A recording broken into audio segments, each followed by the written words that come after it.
Dasturimiz davom etadi. Haftaning har payshanbasi Yoshlar kuni sifatida belgilangan. Shu munosabat bilan Urganch shahrida O'zbekiston Respublikasi mudofaasiga ko'maklashuvchi Vatanparvar tashkiloti Markaziy kengashi raisi va 200 dan ortiq xorazmlik yoshlar ishtirokida uchrashuv tashkil etildi. Hozir shu haqda.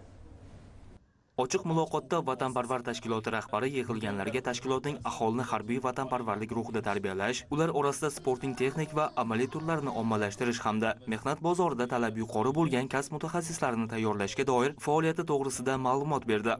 Tashkilotimiz respublikamizning barcha tumanlarida o'z filiallariga ega. Mana bugun biz turgan Vatanparvar tashkiloti birinchi sonli o'quv sport texnika markazi ham shunday markazlardan biri. Va uni tasarrufida 2026-yilning o'tgan davrida 300 dan oshiq fuqarolarimiz haydovchilikka tayyorlangan bo'lsa, ayni vaqtda bu yerda 160 dan oshiq fuqarolar haydovchilik mutaxassisligi bo'yicha o'qib turibdi.